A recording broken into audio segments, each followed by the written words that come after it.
दिखाई दे रही है। फैमिलीज यहाँ पर कम पहुँच चुकी हैं।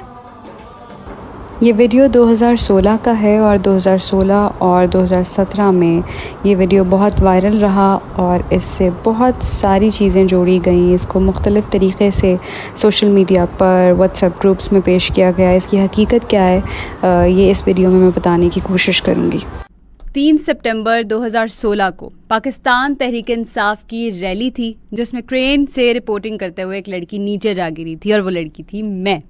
तो अस्सलाम वालेकुम, मैं हूँ इर्ज़ा ख़ान और आप देख रहे हैं मेरा यूट्यूब चैनल। आज की वीडियो बनाने के लिए मैं थोड़ी सी नर्वस हूँ क्योंकि मुझे वो एक्सपीरियंस रीलिव करना पड़ेगा जो मेरे लिए बहुत ही ट्रॉमेटिक था, या फिर ये कह सकते हैं कि मेरे लिए नियर डेथ एक्सपीरियंस था। गुज़श्ता रोज़ मेरी क्रेन वर्सरी गुजरी है। क्रेन वर्सरी से शायद वो क्लिप देख के भी आपको याद आ गया हो। आज से 6 साल पहले एक वाक़या पेश आया था मेरे साथ। 3 सितंबर 2016 को पाकिस्तान तहरीक इंसाफ की रैली थी जिसमें क्रेन से रिपोर्टिंग करते हुए एक लड़की नीचे जा गिरी थी और वो लड़की थी मैं। तो मैंने अपनी मेमोरीज़ में वो देखा तो मुझे लगा मुझे इस पे बात करनी चाहिए। वैसे तो मैं बहुत अरसे से इस पे वीडियो बनाना चाह रही थी क्योंकि आए रोज़ मुझे इन वीडियोस में टैग किया जाता है, पीछे आयतें लगा दी जाती हैं और कहा जाता है कि देखें जी लड़की की जान निकल रही है और जब रूह कब्ज़ होती है तो ऐसे होता है, या फिर लड़कियों को डराया जाता है कि मीडिया में ना जाना, इस तरह से मौत होगी। वो वीडियोस में देखती थी और मैं हमेशा से सोचती थी कि मुझे ना इस पर बात करनी चाहिए। लेकिन अभी ताज़ा वो सारी मेमोरीज़ मेरे सामने आई तो मैंने सोचा कि स्टोरी टाइम वीडियो करती हूँ और आपको बताती हूँ कि एग्जैक्टली उस दिन क्या हुआ था, क्योंकि बहुत से लोगों के मुताबिक मुझे फिट्स पड़े थे और मुझे मिर्गी के दौरे अब भी पड़ते हैं। लोग ये कह के वीडियोस शेयर करते हैं और कुछ लोग कहते हैं कि लड़की मर चुकी है और फिर लोग मुझे मिलते हैं कहते हैं आप तो मर गई थी लेकिन आप तो जिंदा है, या आपका भूत तो नहीं है। ये बातें सुनना बड़ा ही ट्रॉमेटिक होता है मेरे लिए। तो मैंने सोचा एक ही दफ़ा सारी मिसकंसेप्शन को क्लियर कर देते हैं। तो हुआ कुछ यूँ कि उस वक्त मैं 92 न्यूज़ पर काम कर रही थी और मीडिया में आए मुझे तकरीबन 1.5 साल का अरसा हुआ था। एक हफ्ता पहले से मुझे ये पता था कि मुझे पाकिस्तान तहरीक इंसाफ की ये रैली कवर करने के लिए जाना है और क्रेन रिपोर्टिंग मैं पहली दफ़ा नहीं कर रही थी, ये मैं पहले भी जलसों में कर चुकी थी। सो आई वॉज़ वेरी कॉन्फिडेंट और वो दौर वो था कि जब मैं बहुत ही ज़्यादा पैशनेट थी और आउटडोर रिपोर्टिंग तो मुझे अभी भी करना बहुत पसंद है, तो उस टाइम तो मैं बहुत ही पैशनेट थी क्योंकि नई मीडिया में आई थी। लेकिन उस दिन जब मैं सोकर उठी तो मुझे पता चला कि मेरी तबीयत तो बहुत ख़राब है। डॉक्टर के पास गई, उसने मुझे कहा कि आपको फूड पॉइजनिंग है, तो इंजेक्शन लगाया, उसने दवा दी और कहा कि घर जाके सो जाइएगा। अब एक तो मेरा अपना दिल था कि मुझे जलसे की कवरेज करनी है, दूसरा मुझे ये डर भी था कि अगर मैंने चैनल पर इनकार कर दिया तो कहीं वो मुझे जॉब से ही ना निकाल दें कि ये तो बिल्कुल प्रोफेशनल लड़की नहीं है। तो डरते डरते मैं चली गई कवरेज करने के लिए। अब क्रेन पर बैठी हूँ रिपोर्टिंग करने के लिए और 15 से 20 फीट की हाइट थी ज़मीन से। नीचे तारिक मतीन साहब जो उस वक्त मेरे कॉलीग थे, को एंकर थे, वो खड़े हुए थे और मैं उनसे कह रही थी कि तारिक साहब मेरी तबीयत ठीक नहीं, मुझे लग रहा है कि मैं गिर जाऊंगी। और वो मेरे साथ मजाक कर रहे हैं, कह रहे हैं कि कोई बात नहीं, तुम गिर जाना, हम तुम्हें उठा लेंगे। और ये सारी कॉन्वर्सेशन चल रही है। अब एंकर ने पहला सवाल शुरू किया और मैंने उसे सारी सूरत हाल बताई कि जी जलसे में ये हो रहा है, इतने लोग आए हुए हैं, अभी तक इमरान खान नहीं पहुंचे और सारी सिचुएशन। और मुझे लगा कि बीपर ख़त्म हो जाएगा। एंकर ने साथ ही दूसरा सवाल कर दिया। अब जब दूसरा सवाल शुरू हुआ तो मुझे लगा कि अब कोई गड़बड़ है, मैं गिर जाऊंगी या कुछ हो जाएगा, या मुझे चक्कर आ रहे हैं। लेकिन उस टाइम पे आप कैमरे पे कट हैं, आप हाथ नहीं हिला सकते कि मुझसे सवाल ना करो, कुछ बोल नहीं सकते क्योंकि आपका माइक ऑन है। तो मैं उन्हें कोई साइन दे ही नहीं सकी। अब जब उसने सवाल किया तो मैंने बड़ी हिम्मत से पूरी करेज गैदर की और मैंने कहा कि नहीं मैं जवाब दूंगी। लेकिन अगर आप वो सुने तो पहला ही जो जुमला मैंने बोलना शुरू किया वही गलत है। असल फैमिली यहाँ से पहुंच चुकी है, फैमिलीज पता नहीं क्या फैमिलीज करते करते मेरी आंखें ऊपर चढ़ गई और मैं जाकर नीचे गिरी। मुझे सिर्फ इतना याद है कि मैंने उसे जवाब देना शुरू किया, उसके बाद मुझे कुछ भी याद नहीं है।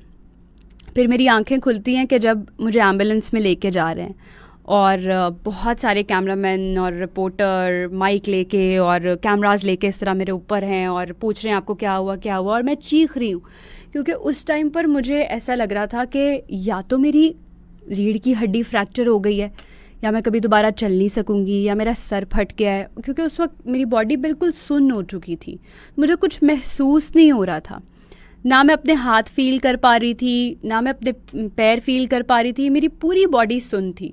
तो मैं उस वक्त इसी ट्रॉमा में थी कि मेरे साथ कुछ ऐसा हो गया है कि मैं दोबारा चल नहीं सकूँगी। वो बहुत ही हॉरिबल और अजीब सा एक्सपीरियंस था। और जिस तरह से वो लोग सब ऊपर आकर चढ़ गए थे तो मुझे उस टाइम पर यह भी हो रहा था कि किसी इंसान के साथ कोई ट्रेजेडी हो जाती है तो हम मीडिया वाले बहुत इनसेंसिटिव हो जाते हैं।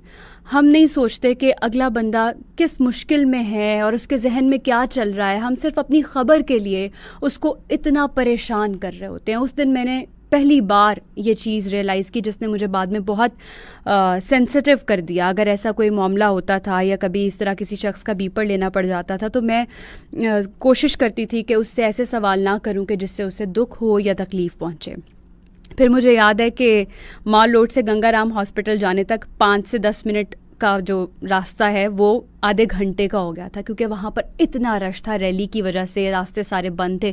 तो वो आधा घंटा मैं नॉन स्टॉप सिर्फ चीखती रही, यही सोच के कि शायद अब मैं दोबारा कभी चल नहीं पाऊँगी।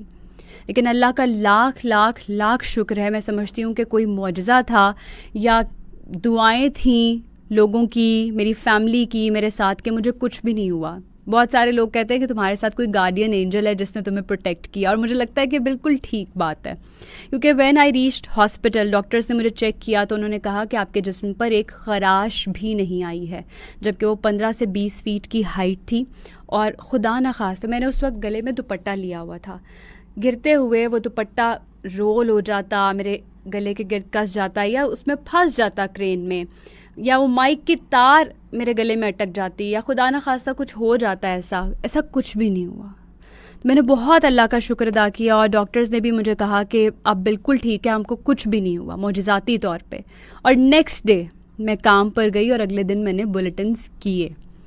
तो ये पूरी स्टोरी थी जिसको लोगों ने पता नहीं किस किस तरह से उछाला। और जब ये हुआ उस रोज़ भी कवरेज जो हो रही थी रैली की वो रुक गई थी और हर जगह पे मेरी न्यूज़ की कवरेज चल रही थी कि निजी टीवी की एक एंकर इस तरह से गिर गई, उनके साथ ये वाक़या पेश आया। और उस वक्त भी सारे चैनल्स डिफरेंट खबर चला रहे थे। तो मैंने ये भी रियलाइज़ किया कि मैं एक बंदी जो कि मीडिया से हूँ, जिस तक सबका एक्सेस है, मुझे सब जानते हैं, वो मेरे बारे में गलत खबरें चला रहे हैं कि इर्जा को तो फला कितने टांके लगे, उसकी तो क्रिटिकल कंडीशन है, उसको तो बचना नामुमकिन है, पता नहीं क्या क्या खबरें चल रही थी। इवन कुछ चैनल्स पे मेरा नाम गलत लिया जा रहा था, जबकि वो सब लोग मुझे जानते थे। तो कितनी सच्चाई होती है इनकी खबरों में और कितनी एग्जैजरेशन होती है वो भी मुझे पता चला। खैर वो सबको पता है अब, लेकिन ये होता है। तो हर चीज़ जो आप टीवी पर या सोशल मीडिया पर देखते हैं उस पर यकीन नहीं करना चाहिए। फिर व्हाट्सएप पे जिस तरह से इस न्यूज़ को सर्कुलेट किया गया, एग्जैक्टली 1 साल बाद ये वाक़या पुराना हो गया। 1 साल बाद इस वाक़े ने दोबारा से हाइप पकड़ी, लेकिन इस दफ़ा ये पाकिस्तान में नहीं हुआ, ये हुआ इंडिया में। इंडिया में ये एग्जैक्टली 1 साल बाद क्रेनवर्सरी पर ही न्यूज़ इतना सर्कुलेट होना शुरू हुई, लेकिन उन्होंने क्या किया कि इसकी तह तक पहुँचे। वो मेरे सोशल मीडिया हैंडल्स पर गए, उन्होंने देखा कि ये लड़की तो ज़िंदा है, इसके बारे में ये खबर गलत फैली हुई है। उन्होंने मुझे बीपर पे लिया।